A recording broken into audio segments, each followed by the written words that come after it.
इस कार्यक्रम के पुण्यार्चक हैं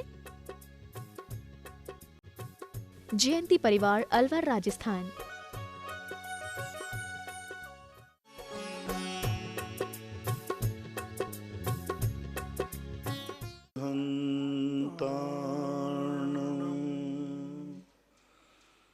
नमो सिद्धाणं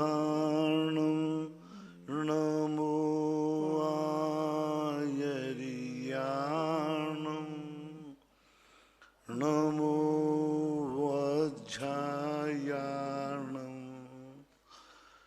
नमो लोये सौवसाहूर्णम्। पंच परमेष्टि भगवान की जय। आचार्य श्री गुरुवर कुंद कुंद महाराज की जय। आचार्य श्री गुरुवर विद्यासागर महाराज की जय। परम पूजनीय निर्यापक श्रवण मुनि श्री सुधा सागर जी महाराज की जय। शुल्लक श्री गंभीर सागर जी महाराज की। सभी जिज्ञासु एवं श्रोतागण अपने अपने स्थान से पूज्य मुनि श्री को नमोस्तु करें। जिज्ञासा प्रारंभ करते हैं। नमोस्तु गुरुदेव। डॉक्टर अमित साय तलवाड़ा बांसवाड़ा से पूछते हैं कि महाराज जी, कुछ बच्चे जन्म होता है पुरुष और महिला के रूप में, लेकिन जैसे जैसे वो बड़े होते हैं तो उन्हें अपने आप को समझने की उम्र जब आती है तो उन्हें लगता है कि मैं पुरुष हूँ और मेरा व्यवहार महिलाओं जैसे है। उसी प्रकार उल्टा महिलाओं में महसूस होता है। तो जैन दर्शन में ऐसा इसके संबंध में क्या आता है? ये जो व्याख्या आपने दी है, मैं पहली बार ही सुन रहा हूं कि महसूस होना अलग चीज होती है। जन्म के समय पर जब व्यक्ति गर्भ में आता है तो किसी को पता नहीं रहता मैं कौन हूं। अरे बच्चा जन्म ले लेता है, उसके बाद भी उसको एहसास नहीं होता कि मैं बच्ची हूं या बच्चा हूं। वो स्वयं फीलिंग ही नहीं कर पाता। साल से 2 साल के बड़े हो जाते हैं, लेकिन उनको ये अनुभव में नहीं है कि मैं बच्चा हूं या बच्ची हूं। धीरे धीरे ही उनको एहसास होता है। उनको यही एहसास नहीं होता कि मैं किसका बेटा हूं, किसकी बेटी है, मेरे माँ बाप कौन है। बच्चे का जन्म हो गया, गोदी का हो गया, 6 महीने का हो गया, उसको एहसास ही नहीं है कि माता पिता कौन है मेरे। तो ये धीरे धीरे क्रम होता है, जो क्योंकि ज्ञान का, आत्मा का जो समर्थन है वो शरीर के साथ है। शरीर की जैसे जैसे खिड़कियां डेवलप होती हैं तैसे तैसे उसको देखता है। अपनी आंख में देखने की क्षमता है, लेकिन सामने वाली खिड़की का कांच जो है गंदा है, तो हम बाहर देख भी नहीं पाएंगे। ऐसे ही आत्मा सब कुछ जानने की क्षमता रखता है, लेकिन जिन इंद्रियों के माध्यम से देखता है वे इंद्रियां अभी पूर्णता देखने में समर्थ नहीं है। मन अभी पूर्णता विचार करने में समर्थ नहीं है। इसलिए ऐसा होता है। जैन दर्शन में कोई बात नहीं। ये अंडे वगैरह की बात जो आपने कही, ये बात हमारी कहाँ से जीव को, वो तो उस समय उनका प्रोसेस है। जिस समय जीव जन्म लेता है तो उस समय जो प्रक्रिया होती है, उस प्रक्रिया को आप अंडे कह दो, कुछ भी कह दो, जो कहना है वो कुछ भी कह सकते हैं। ये भाव वेद द्रव्य के बारे कह रहे हैं। जैसे ऊपर से तो पुरुष का शरीर है, द्रव्य लिंग, और अंदर से भाव स्त्री के, उस संबंध में पूछ। वो उसको फीलिंग का बहुत बाद में होता है, और उसको फीलिंग में तो आ ही जाता है, लेकिन वो स्पष्ट घोषित नहीं कर सकता। कोई ऐसा बता दे कि मेरा बाहर का लिंग तो पुरुष का है, अंदर से स्त्री है, बाहर से स्त्री है, अंदर से पुरुष है, ये उसको पकड़ में नहीं आएगा। लेकिन उसकी वीरता को देखकर, जैसे लक्ष्मीबाई थी, महारानी लक्ष्मीबाई को देखकर लगता है कि वो स्त्री जरूर थी, लेकिन उनका अंदर से पुरुष का वेद था। कई पुरुषों को अपन ने देखा है कि वे पुरुष हैं, पक्का है, लेकिन उनके अंदर की हरकतें स्त्रियों जैसी होती हैं। उनके स्त्रियों के कार्यों में रुचि लेते हैं, स्त्रियों के साथ उनके बैठने उठने में रुचि, उनके खेलों में रुचि, उसी जैसी आवाज, उसी जैसी चाल। तो इससे कई स्थानों पर पिंदुला बोलते हैं कि पिंदुला है। पिंदुला है वे स्त्रियों जैसे कार्यों में रुचि लेते हैं। तो अनुमान से पकड़ सकते हैं, अनुभव से तो विषम लिंग तो पकड़ में नहीं आएगा। नमोस्तु महाराज जी। संजय जैन अजमेर से पूछते हैं, महाराज जी हम शास्त्रों में पढ़ते हैं और आपके प्रवचनों में सुनते हैं कि चाहे कोई आपका बुरा करे, आपसे बैर रखे, मगर धर्म को जानने वाले सबको उसके प्रति क्षमा भाव रखना चाहिए। मगर गुरुदेव, कोई अगर हमारे जन्मदाता के साथ बुरा करे और पीड़ा पहुंचाए तो हम कैसे चुप रहें? क्षमा के अनेक रूप हैं। अपराधी को दंड देना भी तो क्षमा ही है। अपराधी को दंड देना भी तो अहिंसा ही है। हिंसा कहाँ है? एक शेर मुनिराज को मार रहा था और मारने दौड़ा, एक सूकर ने आके शेर को मार डाला। ये भी तो हिंसा ही है। हिंसा कहाँ है? शेर मर गया लेकिन हिंसा नहीं है, अहिंसा है। शेर को मारा नहीं है उसने, मुनिराज को बचाया है। एक सैनिक दिन भर में गोलियों पे बंदूक पे हाथ रखे रहता है बांधने के लिए, वो कहाँ हिंसा है? हिंसा ही है वो तो। आज तक किसी सैनिक को हिंसक नहीं कहा किसी शास्त्र में। और दिन भर बंदूक पे खटके पे उंगली रखे रहता है, निशाना मिलाता रहता है, युद्ध में मार भी देता है। एक सैनिक ने कई लोगों को मार डाला सैनिक में, युद्ध में, लेकिन सैनिक अहिंसक है। हिंसा कहाँ है? उसने 10 सैनिकों को मार डाला, पूरे राष्ट्र की रक्षा की है। हिंसा छोटी हुई, अहिंसा बड़ी हुई। तो कुछ कार्य ऐसे होते हैं, अपराधी को दंड देना हिंसा नहीं है, वो अहिंसा में ही आता है। मजिस्ट्रेट अपराधी को फांसी देता है, किसी साथ में लिखा कि इसने हिंसा की, ये हत्यारा है। मजिस्ट्रेट एक फांसी दे रहा है, किसी को प्राण ले रहा है, तो भी वो अहिंसा ही है, हिंसा नहीं है, क्योंकि वो अपराधी को दंडित कर रहा है। रामचंद्र ने रावण को मारा, लक्ष्मण ने मारा, वो हिंसा नहीं थी, अहिंसा ही थी। उन्होंने अहिंसा की रक्षा की। यदि तलवार चलाना मात्र हिंसा होता तो ऋषभदेव तलवार चलाने का उपदेश नहीं देते। ऋषभदेव ने तलवार चलाने से कहा कि तलवार चलाना भी अहिंसा है। तुम लोग समझते हो पीछे से ही अहिंसा है, जीव को बचाना ही अहिंसा है। नहीं, जैन दर्शन कहता है जीव को मारना भी हिंसा है, अहिंसा है। जैसे हमने कहा सैनिक को, न्यायाधीश को, रावण को मारा, कितनी बड़ी अहिंसा, कितनी बड़ी अहिंसा। एक डाकू को किसी ने मार डाला, बोलो उसने डाकू को मारा है कि हजारों जीवों को बचाया है? हजारों जीव मारता वो, मजिस्ट्रेट ने उसको फांसी दे दी। बस इतना है कि वह हिंसा अधिकृत होना चाहिए। तुम उस हिंसा करने के अधिकारी हो या नहीं? क्या तुम इतना बारीकी से जानते हो कि हिंसा करते हुए भी हमें हिंसा का दोष नहीं आएगा? तो अधिकृत हिंसा, लाइसेंस होना चाहिए। एक सैनिक के पास लाइसेंस है कि वो दुश्मन को मार सकता है। तुम्हें लाइसेंस नहीं कि तुम अपने पड़ोसी दुश्मन को मार दो। सैनिक के पास लाइसेंस है कि जैसे तुम्हें दुश्मन दिखे बॉर्डर पर, तुरंत गोली चला दो, उसको मारने का कोई केस नहीं चलेगा। और वही सूत्र तुम घर में लाओ, बोले वहां लिखा है कि सैनिक से कहा दुश्मन दिखे मार डालो, हमारा पड़ोसी दुश्मन है तुमने मार दिया। और तो पूछ गए साहब आपके यहाँ लिखा है कि दुश्मन दिखे तो मार दो, हमारा दुश्मन दिखा मैंने मार दिया। तो ऐसे बनोगे तो आपको बहुत बड़ा दोष आएगा, 302 धारा लग के जेल जाओगे। दुश्मन को मारने के लिए सर्टिफिकेट चाहिए, अधिकृत दुश्मन, लाइसेंस होना चाहिए। गवर्नमेंट आपको लाइसेंस देगी, हाँ आप दुश्मन को मार सकते, पहले आप दुश्मन बताओ कौन सी क्वालिटी का है, किस क्वालिटी का है। तो अधिकृत जो हिंसा होती है वह अहिंसा में ही आती है, हिंसा के रूप में नहीं मानी जाती।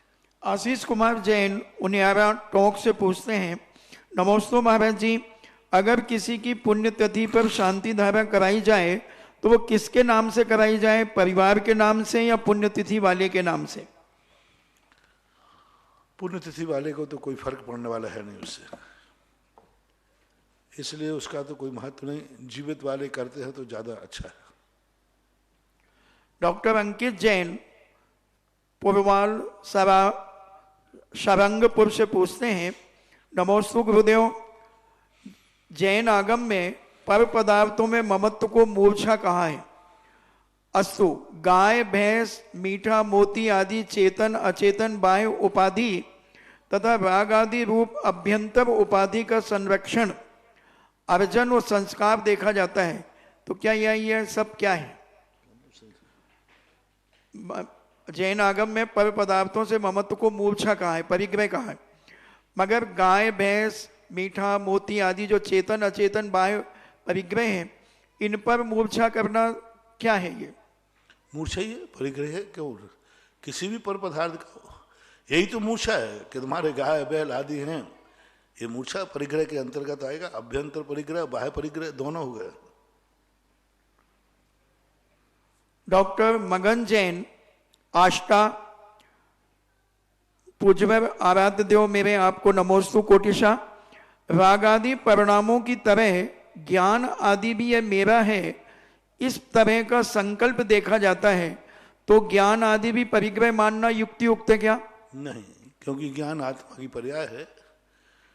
हाँ, ये है कि जो शास्त्र हैं, किताब है, ये पुद्गल है, इसको मानते हो मेरा, तो परिग्रह का दोष आएगा बराबर। लेकिन जो आत्मा की पर्याय है, भाव ज्ञान मति शुद्ध ज्ञान है, ये मेरा मानना, ये परिग्रह में नहीं आएगा। क्योंकि आचार्यों ने तो ये लक्षण कहा, ये तो हमारी पहचान है, इसलिए इसको नहीं कहा अहम को खलु शुद्धो दर्शन नानमयी हो सदारूपी। मैं दर्शन ज्ञानमयी हूँ और मेरा ज्ञान दर्शन मेरा स्वभाव है, ज्ञाता दृष्टा। तो वो इसको नहीं माना जाता है, बस वो माना जाएगा इसमें जो उसके निमित्त हैं, शास्त्र हैं, उपकरण आदि हैं, यदि इनके प्रति उसकी मूर्छा भाव है तो माना जाए। निर्मल जैन मिर्ची अशोकनगर, नमोस्तु गुरुदेव। अनंत एवं अनंतानंत एवं सादि अनंत में क्या अंतर है? अनंतानंत, अनंतानंत तो अक्षय अनंत हो गया। सादि अनंत है जो अवध ज्ञान आदि का विषय नहीं, उससे भी बड़ा है, लेकिन एक दिन अंत होगा। सर्वावधि परमावधि के जो विषय हैं ये असंख्यात असंख्यात हैं, लेकिन फिर भी ये अंत को प्राप्त हो सकते हैं। जिसका अंत हो सकता है फिर भी छद्मस्त के ज्ञान का विषय नहीं है, इतना बड़ा है, उसको सादि अनंत बोलते हैं। जो किसी के ज्ञान का छद्मस्त का विषय नहीं है, कभी समाप्त नहीं होगा, उसको अनंत अनंत बोलते हैं। आदि कुमार जैन नागपुर महाराज से पूछते हैं, नमोस्तु महाराज जी, तत्वार सूत्र में सर्वद्रव्य पर्यायेषु केवलस्य एक ऐसा सूत्र आया है, उसका अर्थ देते हुए लिखा है कि केवल ज्ञान सर्व द्रव्यों के सर्व पर्यायों को युगपत जानता है। तो गुरुदेव मेरी जिज्ञासा है कि यहाँ पर आए हुए सर्व शब्द से हम क्या समझना चाहिए? पूर्ण को जानता है, आदि अंत नहीं जानता। जैसे मैं कहता हूँ एक चूड़ी है, चूड़ी गोल होती है, पूरी चूड़ी को हम जान रहे हैं, लेकिन उस चूड़ी का आदि अंत नहीं जानते। एक गोल वस्तु का चूड़ी चिन्ह है, उससे पूछा जाए इसका शुरुआत कहाँ से है और अंत कहाँ है, तो गोल वस्तु का कोई शुरुआत अंत नहीं होता। लेकिन पूर्ण को जानते। पूज्यवर अकलंग स्वामी ने स्पष्ट लिखा, अनंत को अनंत के रूप में जानते, जैसा है वैसा जानते, और वस्तु स्वरूप सृष्टि आदि और अंत से रहित है, तो भगवान भी आदि अंत से रहित ही जानते हैं। आशा जैन कोटा, महाराज जी अगर किसी मकान में किसी ने सुसाइड कर ली हो तो वह मकान खरीदना चाहिए या नहीं खरीदना चाहिए? ये सब बातें मेरे ज्ञान का विषय नहीं। शिवी जैन महरौनी, वर्तमान में जो मुनि संतों की निंदा कर रहे हैं उनके भविष्य में कैसा फल मिलेगा? शास्त्रों में लिखा है, स्पष्ट रूप से लिखा है। जो उनकी निंदा करा, शरण को देख लो, साथ में लग गया। कैसा भी हो, किसी भी रूप में हो, तो उसके लिए इस प्रकार का। और दूसरी बात है, मैंने अभी कहा ना, अधिकृत निंदा। मुनि की निंदा करें, आचार्य अपने शिष्य की निंदा करें, तो ये अधिकृत निंदा कहलाती है। जो मुनियों को मानते ही नहीं है वो मुनि की निंदा कर रहा है, ये कहाँ की निंदा? ये तो पाप है। अरे भाई, जो गुरु को मानता हो फिर कहे भाई मेरे गुरु में ये दोष है, तो फिर भी ठीक है कि भाई ठीक है, उसको गुरु है, गुरु की हैसियत से उसको कहना पड़ता है, क्योंकि वो गुरु मानता है। एक गुरु अपने चेले में दोष देखते हैं, ठीक है, देखना चाहिए, अधिकृत है। और एक मुनिराज को भी अपने साधर्म के हिसाब से आलोचना करे तो फिर भी ठीक है।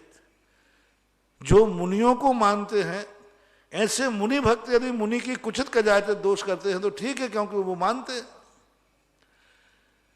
जो अधिकृत है वो करे, जो मुनियों को मानते ही नहीं, ऐसे लोग जो निंदा करते हैं, ये तो दुर्गति के पात्र होते हैं, मिथ्या दृष्टि होते हैं, अज्ञानी होते हैं। इनके लिए तो फिर मुनि भक्त निपटा के भी जानते हैं, पर मुनि भक्त लोग इनकी खबर भी लेते हैं। एक बाप ने अपने बेटे को थप्पड़ मार दिया और वही बेटा कल बाहर निकला तो पड़ोसी वाले मार लिया। बोले जब बाप मार सकता है तो मैं क्यों नहीं मार सकता? तेरे कल पिताजी ने थप्पड़ मारा था। बोले मारा था। तो मैं क्यों नहीं मार सकता? वही गलती तूने आज की, वही गलती तेरे पिता ने थप्पड़ मारा। तो पड़ोसी ने थप्पड़ मारा तो उसने FIR लिखा दी, जेल हो गया। पड़ोसी कहता है इसी गलती पर इसी बच्चे को इसके बाप ने मारा था, उसकी FIR क्यों नहीं लिखी गई? और मैंने मार दिया तो आपने FIR करके हमें अपराधी घोषित कर दिया। तो कानून कहता है उसने थप्पड़ भी मारा था लेकिन बाप की वसीयत भी उसी को मिली। तूने थप्पड़ तो मारा, वसीयत और लिख दे तो तू भी मार सकता है। थप्पड़ तो मारता है लेकिन वसीयत नहीं देता तो कोर्ट केस होगा। और जो थप्पड़ मारता है और बेटे को वसीयत भी उसी को देता है, बाप ने मार दिया, उसकी कोई FIR नहीं होती और बेटे ने लिखाई भी नहीं। तुमने उसकी FIR लिखाई, वो निंदा कर रहा है तुम्हारी।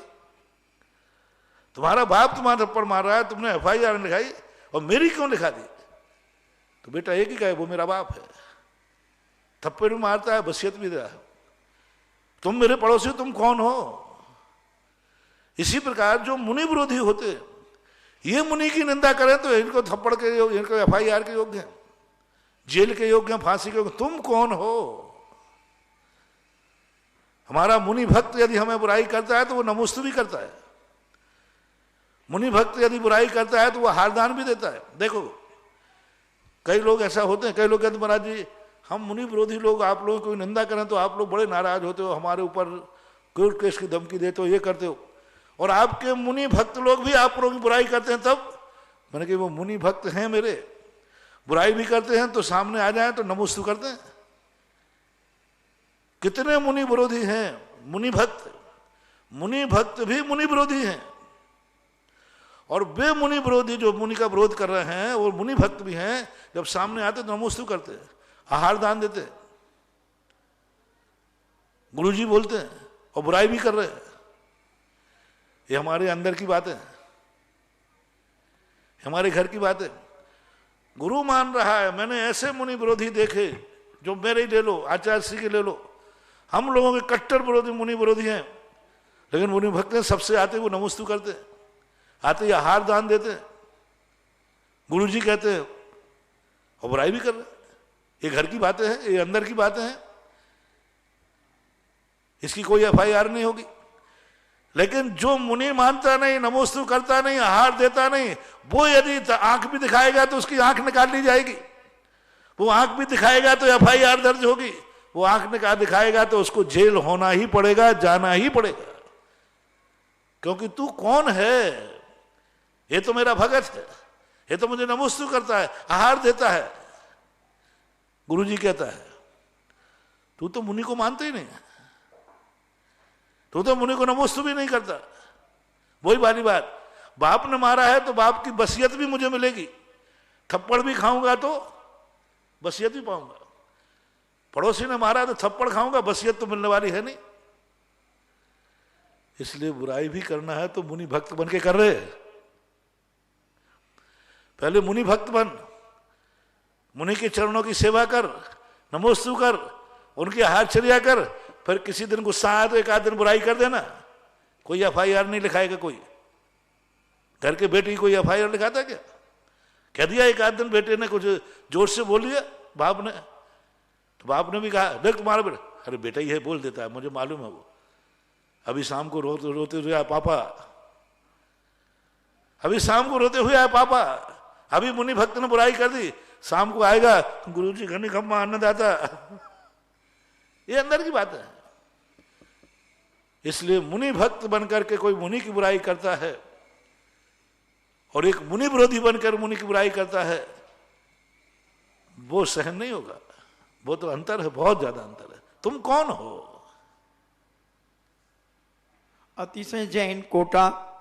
नमोस्तु महाराज जी, यदि तीव्र क्रोध रूप कर्मोदय आया है किंतु आगम कहता है कि सहन करिए, लेकिन मन ने कहा सामने वाले व्यक्ति को एक बार मजा चखा देना चाहिए, मन हल्का हो जाएगा। भावी समय में उन सभी बातों को भूल पाए, और नहीं तो अनंतानुबंधी बन जाएगी। तो ऐसा करने में हमें क्या करना चाहिए? अगर तीव्र कर्म के उदय से हमें क्रोध आया तो आगम कहता है कि सहन करना चाहिए। अगर मन ये कहता है कि उसको दोष सुना दो तो मन हल्का हो जाएगा, जिसमें अनंतानुबंधी न बने। आगम नहीं कहता ऐसे, आगम नहीं कहता था, कोई कहता है कि दोष सुना दो शांति हो जाए। दोष सुनाने के बाद कसाय और भड़केगी। कसाय को शांत मत मानो। यदि तुमने दोष सुनाई तो वो भी कहेगा कि हमें भी कसाय भड़क रही, हम भी दोष सुना देते। फिर तुम कहोगे फिर कसाय भड़की, तो फिर वो दोष सुनाएगा। जब तक भड़कती जाए तब तक सुनाते जाओ, तो ये भड़कती जाएगी। ऐसे कोई नीति नहीं है कि हम जो अंदर आया है कसाय दोष सुना दो, कसाय शांत हो जाएगी। कैसे शांत हो जाएगी? सामने वाला भी यही सोचेगा कि दोष सुना दो फिर शांति हो जाएगी। कभी अंत आने वाला नहीं है।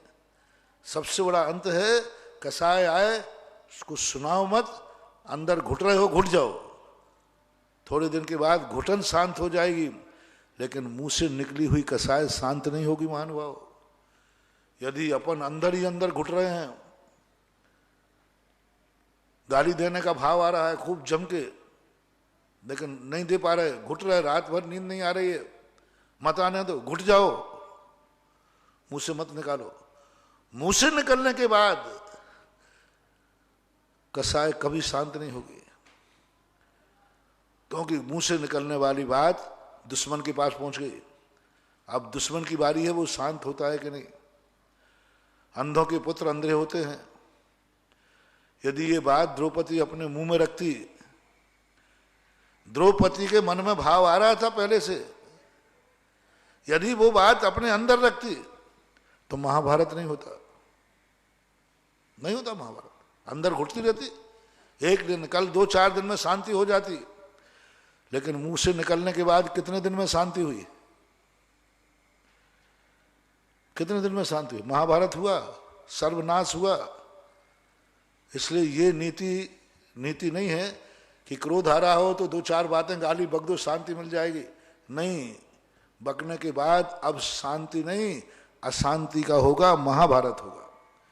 इसलिए कितने भी कसाय आए, अंदर घुट घुट करके रह जाना ठीक है, लेकिन उस कसाय को व्यक्त मत होने दो, क्योंकि व्यक्त होने के बाद पारी मेरी नहीं है, सामने वाले के हाथ में डोरी पहुंच जाएगी। निगम जैन, दिल्ली। गुरुदेवों के चरणों में कोटि सा नमन, मेरे परिवार की तरफ से नमन। मेरी जिज्ञासा है कि हम पूजन में जब 24 पूजन करते हैं तो क्या हम अलग अलग भगवान के अर्घ अलग से चढ़ाते हैं तो ठीक है या नहीं? 24 के बाद अगर नहीं चढ़ाएं और हम सामायिक आदि जाप करें तो इसमें कोई दोष है? देखो, विधान आदि की जो व्यवस्था है उसी व्यवस्था के अनुसार चलना चाहिए, मनमाने ढंग से नहीं। जो प्रोसेस जिस चीज में तय की गई है वही प्रोसेस ठीक है। नविता जैन, कोटा महावीर नगर। नमोस्तु महाराज जी। सत्ता में तो कर्मों का भंडार है, फिर यदि आज अशुभ या क्रोध मान रूप परिणाम आए मन में तो ये आज कर्म बंधे हैं या पूर्व के बंधे हैं? जब कसाय भाव आता है तो ये तो हमारा प्रमाद है, और कर्म का उदय है वो पूर्व का है। कर्म के उदय में जो परिणाम हो रहे हैं वे पूर्व के हैं, और कर्म के उदय के बाद हम उसको परिणामों को रोक सकते फिर भी नहीं रोक रहे हैं, तो ये हमारी भूल है। ऐसा। और इसकी आबादा काल कैसे घटाएंगे हम? आबादा काल अपने ज्ञान का विषय नहीं बन पाएगा, लेकिन आबादा काल का अर्थ है कि जो जैसे एक कोड़ा कोड़ी सागर वर्ष पर जो है, एक कोड़ा कोड़ी सागर वर्ष तो 100 वर्ष की आबादा पड़ती है। किसी ने एक कोड़ा कोड़ी वर्ष का कर्म बांधा तो 100 वर्ष के बाद ही उसके कर्म का उदय आएगा। ये आबाधा रूप है। 70 कोड़ा कोड़ी में 7000 वर्ष की आबाधा पड़ती है। पश्चात का 7000 का आबादा, यानी 70 कोड़ा कोड़ी का बंद किया तो 7000, एक कोड़ा कोड़ी पर 100 वर्ष की आबादा पड़ जाती है। तो इस प्रकार से अलग अलग ढंग से इसकी स्थितियां बनती हैं, अपने ज्ञान का विषय नहीं बनतेगा। जघन्यतम आया अंतर्मुहूर्त है, एक आवली प्रमाण है, उत्कृष्ट आबाधा 7000 वर्ष। दूसरा इनका प्रश्न है, औदिक भाव में तो असदित्य भाव है, असिद्ध भाव, तो किस कर्म के उदय से माने? असिद्धत्व भाव जो है यह कर्म और नो कर्म के अधीन होता है। कर्म के अधीन यानी शरीर नाम कर्म का उदय जब तक है तब तक असिद्धत्व भाव रहता है, और शरीर नाम कर्म के बाद फिर 14वें गुण स्थान में असिद्धत्व भाव है, तो वहां भी नौ कर्म की उपस्थिति यानी शरीर, कर्म और नौ कर्मों को मिलकर के असिद्धत्व भाव की सिद्धि होती है। और असिद्धत्व का अर्थ ही है आत्मा को कर्म और नौ कर्म के अधीन होकर जब तक रहता है तब तक असिद्धत्व भाव है, यानी 14वें गुण स्थान तक असिद्धत्व भाव की उपलब्धि देखी जाती है। कर्म ही आत्मा के निमित्त नैमित्तिक संबंध का कर्ता होता है। उदाहरण देकर के समझाएं। कर्म ही आत्मा के निमित्त नैमित्तिक संबंध का कर्ता होता है। ठीक है, कर्म जो है अनेक प्रकार के निमित्त मिलाता है, कर्म मिलाता है आत्मा के अनेक निमित्त। जीव परिणाम हेतु पुग्गल कम्मत्तम परिणम दी, पुग्गल कम्म निमित्तम तहेव जीवो भी परिणम दी। लेकिन ये नियामक कारण नहीं है। आत्मा के संबंध कर्म से बनते हैं, पक्का है, लेकिन कर्म मिलाएगा ही ऐसा कोई नियम नहीं है। यानी जिन जिन के संबंध नहीं होते हैं तो क्या उनका कोई कर्म का उदय नहीं था नहीं मिलाया। तो इसको लोग नियम मान लेते हैं। जब जब संबंध होगा कर्म के उदय में होगा, लेकिन कर्म के उदय में संबंध होगा ही ऐसा कोई नियम नहीं। यदि दृढ़ पुरुषार्थी है तो वो संबंध नहीं बनाएगा। तीर्थंकर आदि हैं, दीक्षा आदि हैं, संबंध था। जम्मू कुमार की जिंदगी में संबंध था, कुंडली में बहाया था, लेकिन उसने संबंध नहीं बना, दीक्षा ले ली। क्या जो जो बाल ब्रह्मचारी होते दीक्षाएं लेते हैं उनकी जिंदगी कुंडली में शायद शादी नहीं लिखी होगी, इसलिए ले लेते दीक्षा। अच्छा, ये बात है। एक बार बहुत पहले किसी एक मुनि विरोधियों ने, जो मुनि नहीं बन पाते हैं, निश्चयाभासी थे, बीना में था, मैं एक पंडित का प्रवचन चल रहा था। बोले देखो भाई महाराज, लोग 2 टाइम भोजन क्यों नहीं करते, 1 टाइम क्यों करते हैं? बोले 1 टाइम उनकी किस्मत में 1 टाइम ही लिखा है, दूसरी टाइम का अंतराय है। बोले उनकी किस्मत में लिखा ही नहीं है 2 टाइम। बोले अपन लोग बोले अपनी किस्मत में 2 टाइम लिखा दो, अपन 2 टाइम का दे, किसी के 3 लिखा 3 का दे। वो तो सब किस्मत की चीज है, क्रमबद्ध है, इनकी किस्मत में ही नहीं है। बोले ये संयम धारण के, बोले इनकी किस्मत में बुहाय है ही नहीं, कुंडली में नहीं है। अपन लोगों की किस्मत में बुहाय लिखा है, इसलिए अपन ने बुहाय किया। अरे मैंने कहा इन्हें तो मार दिया रे, इन्होंने तो कहने हम लोग सब कर्म के मारे हैं। महावीर स्वामी कर्म के मारे थे? नहीं, ऐसा कोई नियम नहीं, कोई नियम नहीं, पुरुषार्थ है ये। आप कितने साथियों की कुंडली लेकर जाके दिखा दीजिए, उन कुंडलियों में ऐसा कुछ नहीं लिखा कि विवाह नहीं लिखा था इसलिए इनको विवाह नहीं हुआ, विवाह नहीं किया है। किसने कहा कि महावीर की कुंडली में विवाह नहीं था, पारसनाथ की कुंडली में विवाह नहीं था, नेमिनाथ की कुंडली में विवाह नहीं था? पुरुषार्थ था, संयम मार्ग की तरफ चले गए। कौन से ग्रंथ में? तीर्थंकरों का शायद अंतराय कर्म का उदय था, इसलिए उन्होंने 6 महीने ध्यान में बैठे रहे। कितनी बड़ी विवक्षा है जैनागम में। ऋषभ देव को आहार 13 महीने 8 दिन नहीं हुआ आहार, लेकिन जब अंतराय कर्म की चर्चा आई तो उन्होंने कहा 7 महीने आहार नहीं हुआ। 7 महीने 8 दिन अंतराय कर्म का उदय हुआ, और आहार 13 महीने 8 दिन तक नहीं हुए। वो 6 महीने किसमें गए? मैंने गौर से पढ़ा, ऋषभ देव को ठीक 13 महीने 8 दिन बाद आहार हुआ था। जब पूछा कि अंतराय कर्म कितने दिन का उदय था, बोले 7 महीने 8 दिन का। तो 6 महीने किसके थे? किसी भी आगम में नहीं लिखा कि आज ऋषभ देव का 13 महीने तक अंतराय रहा। 6 महीने वो अंतराय नहीं था, 6 महीने उनके आहार लेने का नियम था, उनका पुरुषार्थ था, पुरुषार्थ था। उपवास को अंतराय के दिन में लिखा कि उस दिन उनका अंतराय कर। अलाव अलग चीज है और तप अलग चीज है। तो जो अष्टमी 14 को उपवास करते उनके अंतराय कर्म के उदय है, इसलिए करते क्योंकि उनकी किस्मत में उस दिन खाना नहीं लिखा है। ऐसा मत कहना, नहीं तो कोई खा के दिखा देगा। हाँ, एक साधु में कोई बात हुआ, घटना बहुत है, दर्दनाक घटना थी। किसी ने कहा साधु की किस्मत में भाई लिखा ही नहीं है, और साधु थोड़े मंद बुद्धि वाले थे। उन्होंने उसी परिवार के एक महिला का हाथ पकड़ लिया, बोले देखो मेरी शादी लिखी कि नहीं, बोलो जल्दी। तो बोले मेरे बाप लिखी है तो छोड़ दो। बड़ा हंगामा मचा था उस पर। तो ऐसे मत छेड़ दिया करो साधुओं को।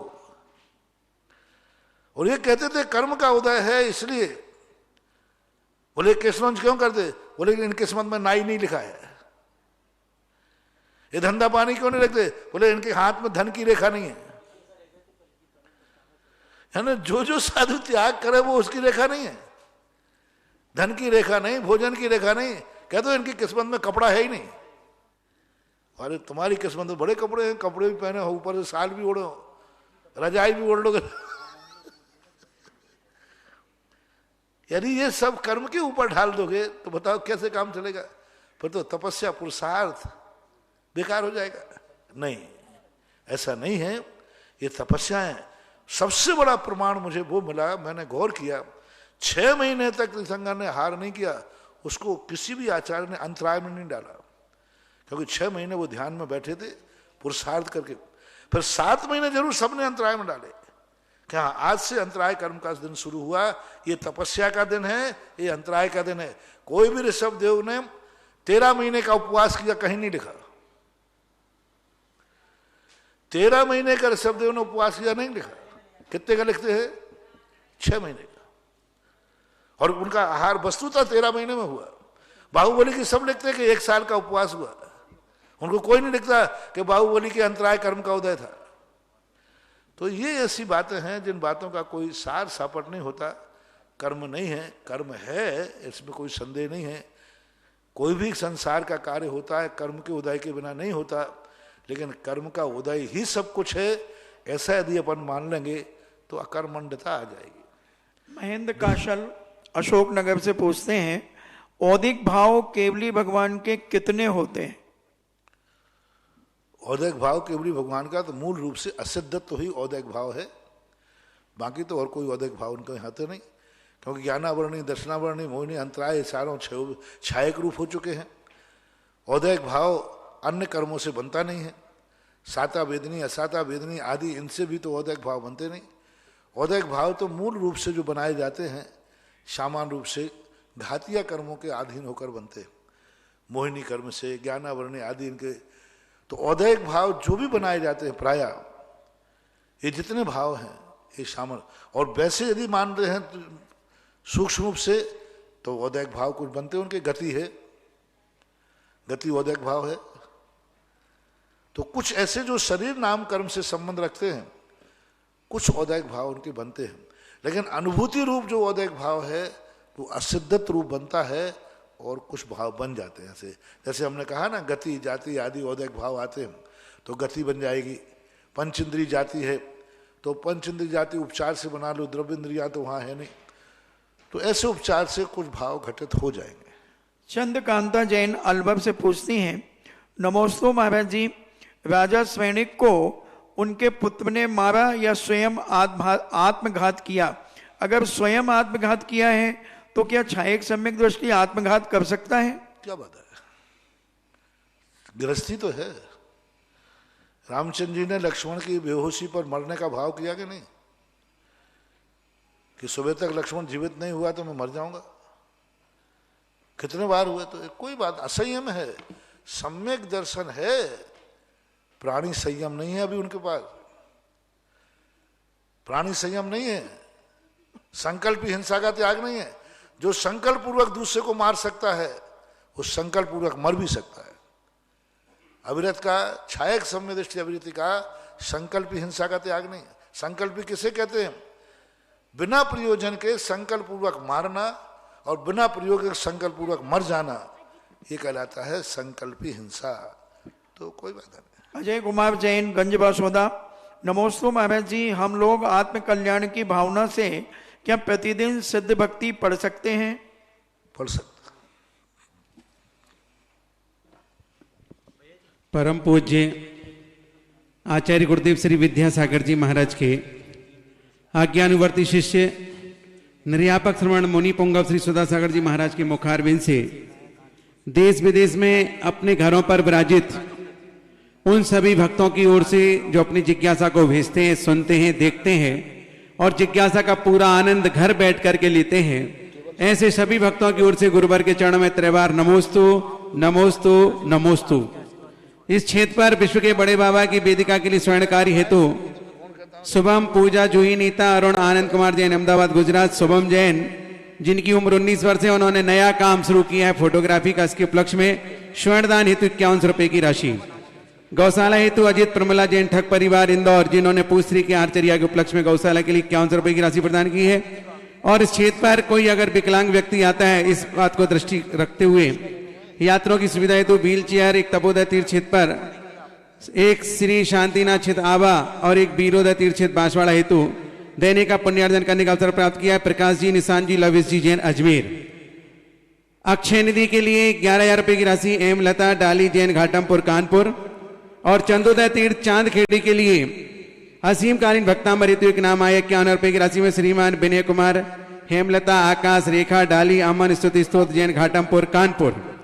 इस प्रकार से बहुत सारे भक्तों की भावनाएं यहाँ पर आती हैं। उन सभी भक्तों के दान की अनुमोदना में हम जोरदार तालियों के साथ उनका स्वागत, आभार व्यक्त करेंगे। और प्रथम जिज्ञासा हम परम पूज्य महाराज जी के चरणों में ऑडियो के माध्यम से प्रस्तुत कराएंगे। चालू करो।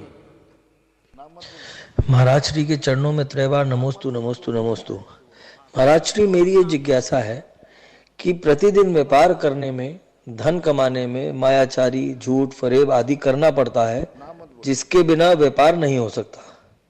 व्यापार करने से धन का अर्जन होता है, धन के अर्जन से ही हम हस्तमुक्त दान कर सकते हैं। तो क्या जो व्यापार करके हम ये कर्म बना रहे हैं, कर्म बंद कर रहे हैं, इसका हम कैसे उपचार करें, ये आप बताएं। अरे कमाने के बाद दान तो दो, फिर बाद में फैसला करूंगा। दान देने के बहाने हमसे आशीर्वाद लो फिर गायब हो जाना। हाँ, अभी हाल हम कहते हैं हाँ भाई धन कमाने में कोई बाधा नहीं है, क्योंकि धन कमा के दान दिया जाता है। दान देवे तब तो बात बने। कमाने के लिए बहाने से तो आशीर्वाद ले जाओ, और जब दान की बात आ जाए तो जिस दिन बोली लगे उस दिन आउट ऑफ स्टेशन। हाँ, बहुत दुनिया बहुत है। धर्म के नाम पर कोई लोग कहते महाराज जी हमारी आंखों में ज्योति आ जाए। मैंने क्यों? बोले भगवान के दर्शन करने के लिए। हमके टीवी का त्याग रहेगा और बीच में तो वो भी देखूंगा। तो ये सब चीजें, कितने लोग हैं जो दान के लिए कमाते हैं? कितनों को मानना है? सारी दुनिया कमा रही है, कितने लोग हैं जो दान के लिए कमाते हैं? महाराज मैं तो इसलिए कमा रहा हूं जिससे मंदिर बन जाए, दान देना है। दान के लिए कमाने वालों की संख्या शायद परसेंटेज में भी नहीं आई। कितने लोग हैं जो दान मात्र के लिए कमाते हैं? मेरा महाराज कोई पर्पस नहीं है। मेरा पर्पस है गरीबों की सेवा करना। मेरा पर्पस है बीमारों के लिए दवाई इकट्ठी करना। मैं तो इसलिए पैसा इकट्ठा करता हूं कि लोग, गरीब लोग जो हैं दवाई नहीं करा पाते, मरते हैं, तो उनकी किस्मत में धन नहीं है, इसलिए मैं उनकी दवाई कराने के लिए कमा रहा हूं। भारत में कितने लोग मान लूं जो गरीबों की दवाई के लिए कमाते हैं? कितने लोग माने जो गरीबों की पढ़ाई के लिए कमाते हैं? महाराज हमें तो कोई जरूरत नहीं कमाने की, कमाता इसलिए हो कि गरीबों के बाल बच्चे पल जाएंगे।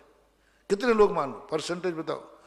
कितने लोग कमाते हैं इसलिए कि महाराज मुझे तीर्थ क्षेत्र चलाना है, ये तीर्थ क्षेत्र में बहुत अच्छी व्यवस्था हो जाए, बढ़िया हो जाए, बन जाए, इसलिए हम कमाते हैं कि हमारे पास एक तीर्थ क्षेत्र है, सारी कमाई उसमें लगाते जाना है। मात्र कर पर्पस तीर्थ क्षेत्र का किसका है? मात्र तीर्थ क्षेत्र के लिए ही कमाते हो, दान के लिए ही मात्र कमाते हो, और उनको कमाने की कोई जरूरत नहीं है। ऐसे कमाने वालों से मैं कहूंगा तीर्थ क्षेत्र बनाना जरूरी नहीं है, आप कमाना छोड़ दो। यानी कोई भी दुनिया में आज एक व्यक्ति नहीं जो मात्र दान के लिए ही मात्र कमाता हो। जब करोड़ों कमाते हो, दान लाखों पे कि हजारों पे? हजारों में। और कहीं तो वो भी नहीं, कहीं तो वो भी नहीं होगा, 1 रुपया भी दान नहीं देते। ये सब बहानेबाजी है महानुभाव। दान के लिए कमाने की जरूरत नहीं है, कमा लिया है तो जान जरूर देना, ये हमारे यहाँ की नीति है। कमा लिया है तो दान जरूर देना, दान के लिए कमाने की जरूरत नहीं। ऐसा इष्टोपदेश में पूज्यपाद स्वामी ने लिखा है। बंधुओं, ये भक्त जो जिज्ञासा कर रहे थे, और एक भक्त और है महाराज श्री, जब आपने कल चंद्रोदय तीर्थ के लिए मांडले की बात करी और मैंने कहा था कि गुरुमुख से निकला है तो आपके चरणों में नाम आएगा ही आएगा, और ऐसे एक नहीं, दो नहीं, तीन भक्तों की भावनाएं आ गई, और दो भक्तों ने तो ये कह दिया कि हम तो बोल चुके हैं महाराज श्री, जिस क्षेत्र पर चाहें उस क्षेत्र पर हम गुरु आशीर्वाद से मंडल बनाने के लिए तैयार हैं। ऐसे दोनों भक्तों के सम्मान में तालियां बजाएं। मैं तो कोई ज्यादा क्षेत्र, तो मेरे तो सारा भारत तीर्थ क्षेत्र है, और तुम्हें मालूम है मैं किसी क्षेत्र से ना आज तक बंधा हूं। लोग जिंदगी भर में, कई साधु जिंदगी भर में एक ही तीर्थ क्षेत्र बना पाते हैं। मेरे से भी लोग कहते हैं, मैंने कहा मैं कैसे करूं, मेरी किस्मत में तो इतने तीर्थ क्षेत्र लिखेंगे, जहां मैं बैठूंगा वही तीर्थ क्षेत्र बनेगा। जय हो।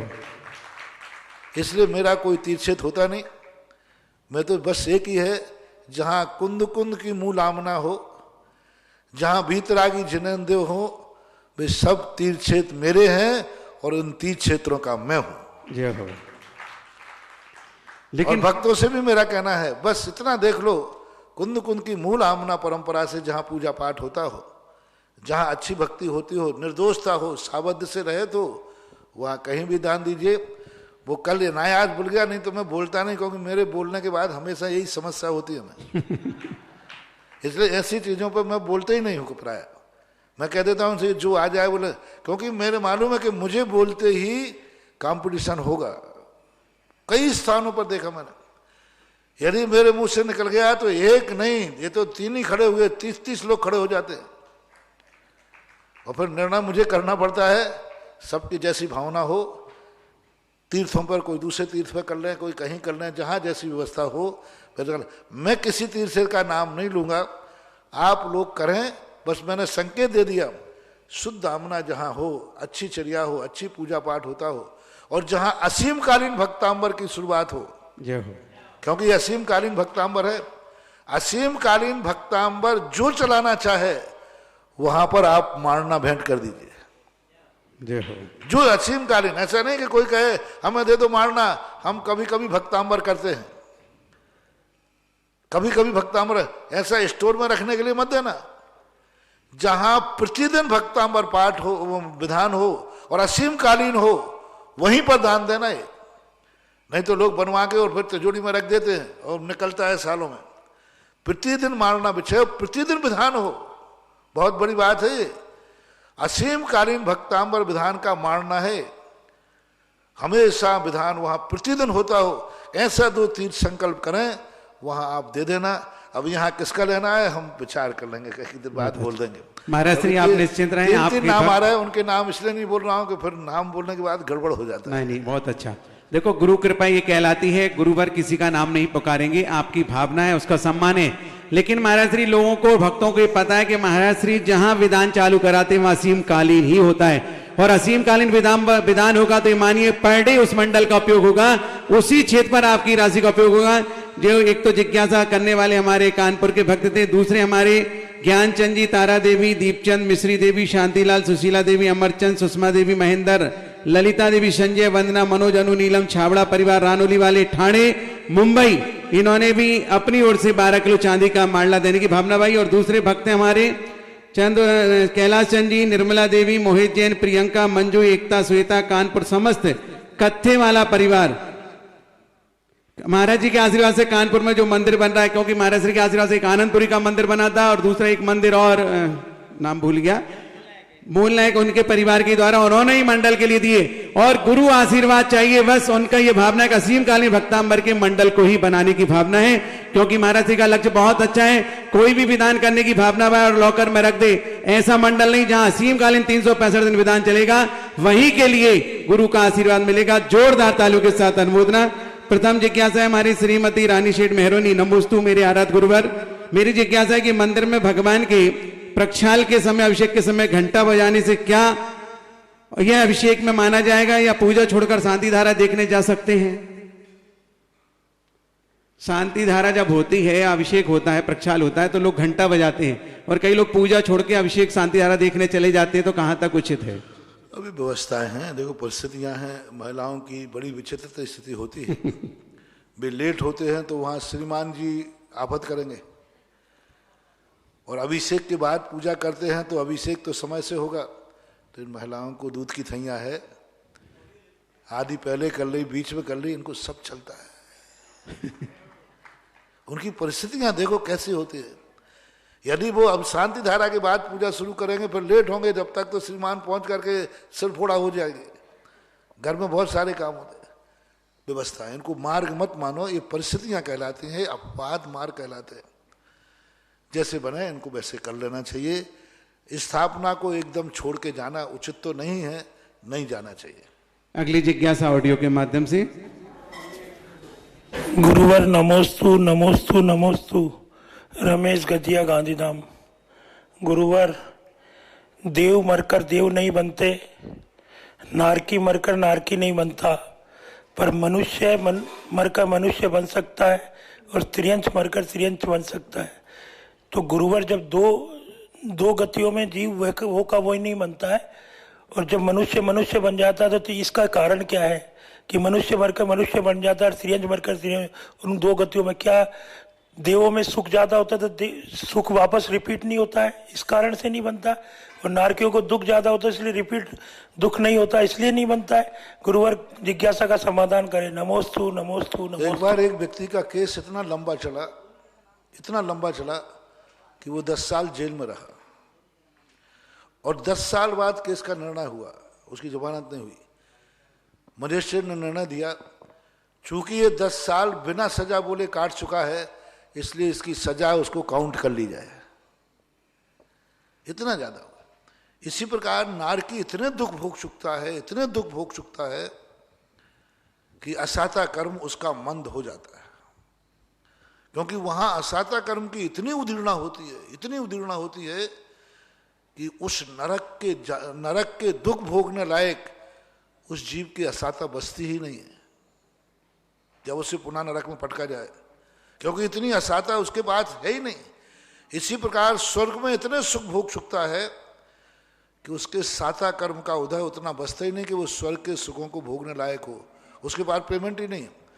स्वर्ग की होटल में अब वो भोजन करने लायक नहीं रहा, क्योंकि वहां का बिल नहीं दे पाएगा।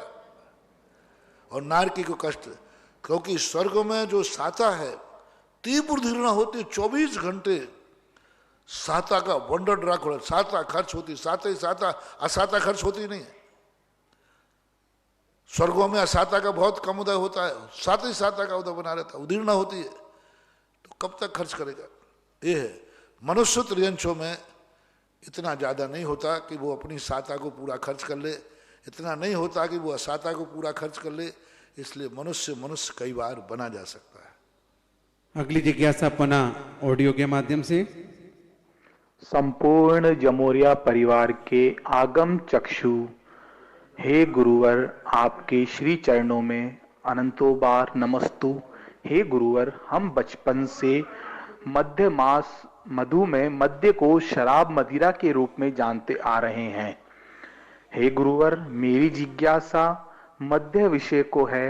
हे गुरुवर, पद्म पुराण के अंदर जब सती अंजना का उपसर्ग एक गंधर्व के द्वारा दूर किया गया, तो उपसर्ग दूर करने के बाद उस गंधर्व ने महागुणकारी मद्य का पान किया, और उस मद्य के पान के बाद उसने भगवान मुनीश्वरनाथ की भक्ति करी, जिससे मुनियों को भी बहुत क्षोभ उत्पन्न हुआ।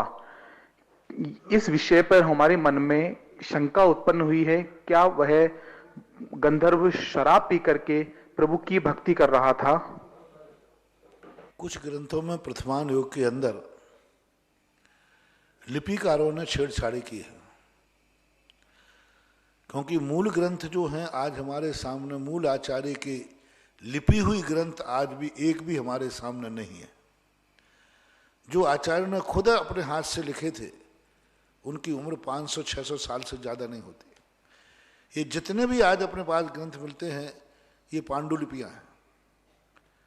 एक लिपि से दूसरे ने जब वो आज लिपि जर्जरित होने लगी, उसकी दूसरी लिपि कराई, तो कई बार ये लिपियाँ जो धर्म को नहीं जानने वाले उनसे भी कराई गई, क्योंकि जैनियों में संस्कृत का अभाव हो गया था और जैनेतरों में संस्कृत थी। जब उन्होंने इस पांडुलिपि को किया तो बीच बीच में ऐसे प्रसंग डाल दिए, छिपक कर दिए। सेठ जी तो लिपि करा कर के भाई इसकी एक पांडुलिपि कर देना, हम पैसा दे देंगे, उन्होंने दे दी। उत्तर पुराण में ऐसे कई प्रसंग आए, पद्म पुराण में ऐसे कई प्रसंग आए जो जैनागम विरुद्ध हैं, सर्वथा विरुद्ध है। यदि गंधर्व को वहां देव मानते हैं तो देव कभी मांसाहारी या मद्यपान कबलाहारी होते ही नहीं, देव है। मूल सिद्धांत, उत्तर सिद्धांत, उत्तर अपवाद वह मंजूर कर लिया जा सकता है जो मूल को खंडित न करे। जब देव पान करते ही नहीं है, देव सुरापान करते हैं, मिथ्यात्व की कोटि में लिया पूजवर पूजपाद स्वामी ने, मांसाहारी होते हैं, और देव कभी मुंह में कबलाहार दे ही नहीं सकते, खा ही नहीं सकते, पी नहीं सकते, उनकी व्यवस्था ही नहीं है। तो उस गंधर्व देव ने ऐसा कैसे किया? कर ही नहीं सकता। रही बात प्रदर्शन के लिए, दिखावटी के लिए कोई प्रसंग आया हो, जैसे आज सुबह मैंने कहा कि एक देवता महाराज बन के आया और मुनि महाराज बन गया देवता, और चौके में जाकर जितना तुमने हार दिया सब खा गया। तो वो सही में खा गया कि विक्रिया से दिखावटी थी? विक्रिया से दिखा, सही में नहीं खाया उसने। तो यदि गंधर्व ने दिखाने के लिए पिया, दिखाने के लिए पी सकता है, तुम कहोगे वो तो पी रहा है, लेकिन वो पी में कुछ नहीं रहा, वो तो सब गायब कर रहा है अपनी विक्रिया के माध्यम से। तो देवता जो भी मनुष्यों जैसी हरकतें करते हैं खाने पीने की, वो मात दिखावटी है। यदि दिखावटी रूप में उसने पिया है तो उसको नशा चढ़ा नहीं, मद्य पिया नहीं, कोई प्रसंग रहा होगा। तो ऐसी स्थिति को लेकर के विचार करना चाहिए। दूसरी बात है कि मद्य का अर्थ जो है शराब ही नहीं है। शब्द धीरे धीरे विकृत हो जाते हैं। आज जैसे पाखंडी शब्द है, आज से लगभग 2000 वर्ष पहले पाखंडी शब्द का प्रयोग साधु के लिए किया जाता था। छली कपटी नहीं, पाखंडी शब्द। जो पापों का खंडन करता है वो पाखंडी कहलाता है। लेकिन आज पाखंडी शब्द विकृत हो गया। भोग शब्द एक हमारे यहां चलता था, अच्छे शब्दों में आत्मा का स्वभाव था, लेकिन धीरे धीरे वो विकृत हो गया, भोग के रूप में आ गया। प्रेम शब्द एक वात्सल्य के अंग में जाता था। आज प्रेम शब्द का अर्थ माँ लैला मजनू का शब्द रह गया। दो प्रेमी, माँ बेटे को नहीं कहते दोनों प्रेमी हैं, भाई भाई को कोई नहीं कहता आज दो प्रेमी हैं। यदि मैं कहूं एकदम कि दो प्रेमी थे तो तुरंत आपकी दृष्टि किस पे जाएगी? मतलब तो बोला मैंने दो प्रेमी थे तो ज्यादातर लोग क्या समझेंगे कोई लड़का लड़की होंगे। तो आज प्रेम शब्द बदनाम हो गया। इसी प्रकार समय समय पर कुछ शब्दों का व्यवहार होता है। मध्यांग नाम का एक भूमि वहां से मैंने डेवलप किया। मध्यांग नाम का एक कल्प वृक्ष होता है और भोग भूमि के जीव कभी व्यसन नहीं करते, शराब नहीं पीते। तो मध्यांग का अर्थ होता था पेय, मनोरंजन का पेय, जिसे आप पानक कहते हैं, ठंडाई कहते हैं। कुछ ऐसे पेय थे जो मन को, मध्यांग का तो कुछ नहीं, मन को प्रफुल्लित करने वाला, मन को फ्रेश करने वाला, नशा करना। मद्य तो नशा करता है, मद्य तो व्यसन में लिया। जहां यो को जैनाचार्य शराब को मध्य में रख रहे हो, व्यसन में रख रहे हो, और वहीं वो शराब जाकर के भोग भूमि जीव पी रहे हो, और उधर ये रख रहा कि भोग भूमि जीव सप्त व्यसनों से रहित होते। तो वहां मध्यांग शब्दा नाम अनेक अर्थ है, एक शब्द के अनेक अर्थ होते। कनक, कनक शब्द के कितने अर्थ हैं? कनक यानी सोना, कनक यानी धतूरा, कनक यानी आटा। एक हर शब्द आता है, हर शब्द, हर एक हर के देखना कितने शब्द हैं। हर बोले हर ने सुनी, हर बोले हर ने सुनी, हर गए हर के पास, हर कूदे हर में गिरे, हर हो चले उदास। अब एक हर बोला, हर बोले हर ने सुनी, हर गए हर के पास, हर कूदे हर में गिरे, हर हो चले उदास। इसमें 7 बार हर शब्द आया है, कोई अंतर नहीं है। लेकिन अब देखो, हर बोले हर ने सुनी, हर यानी मेंढक, तो टेंटे बोला, हर यानी सांप, सो सांप ने सुनी। हर बोला, मेंढक बोला, सांप ने। हर गए हर के पास, तो सांप किसके पास गया? मेंढक में।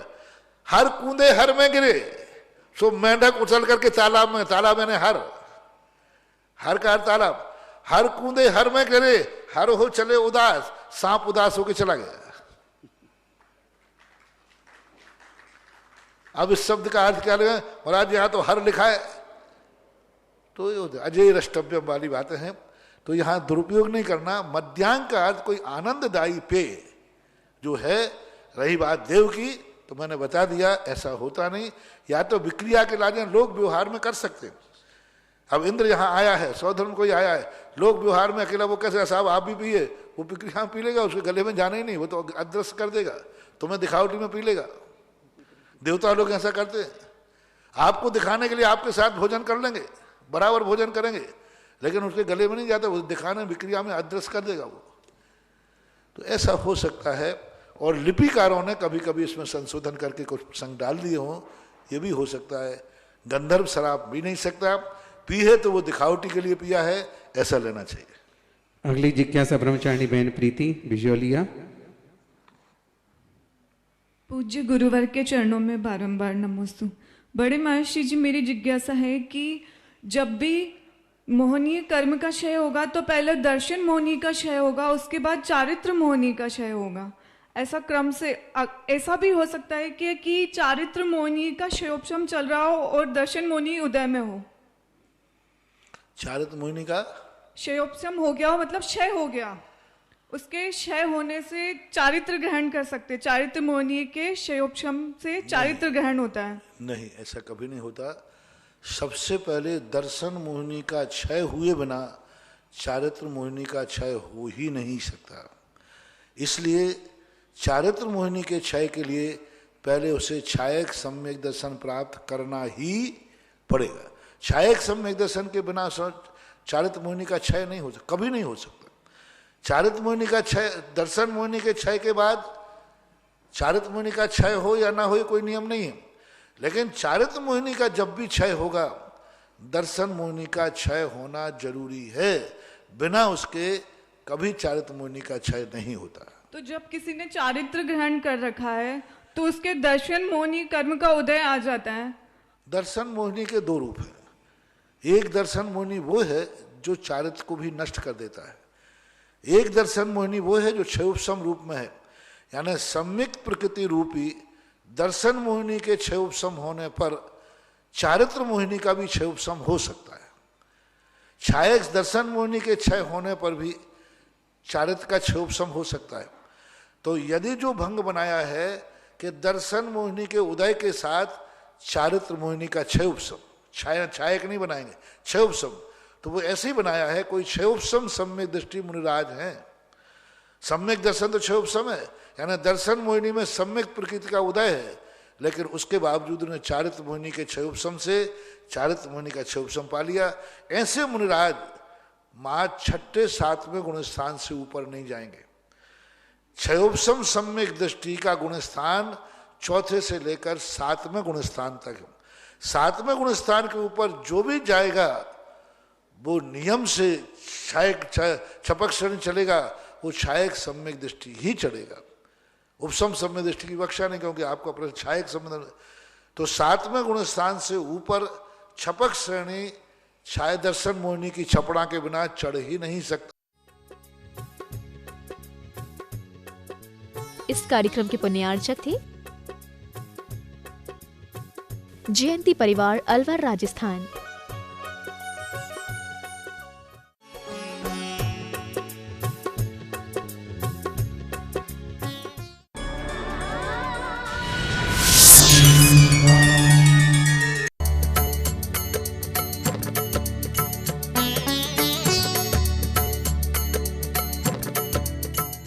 इस कार्यक्रम के पुण्यार्चक हैं श्री आनंद कुमार जैन, खेकरा वाले परिवार, Suryanagar, Ghaziabad. Shri Parasnath textiles private limited, Gandhinagar, Delhi 31, Chandni Chowk, Delhi 6।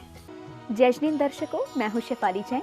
आप सभी का स्वागत है जिनवाड़ी चैनल पर। यूं तो लोगों ने नववर्ष का स्वागत अपने अपने तरीके से किया, लेकिन कुछ पुण्य प्रतापी जिनेंद्र भक्तों ने नववर्ष आगमन पर स्वयं को प्रभु एवं गुरु के चरणों में समर्पित कर संपूर्ण वर्ष को आनंदमयी रहने की आधारशिला रखती। जी हां दर्शकों, आज हम आपको ऐसे ही विशेष कार्यक्रम महामस्तकाभिषेक, सांस्कृतिक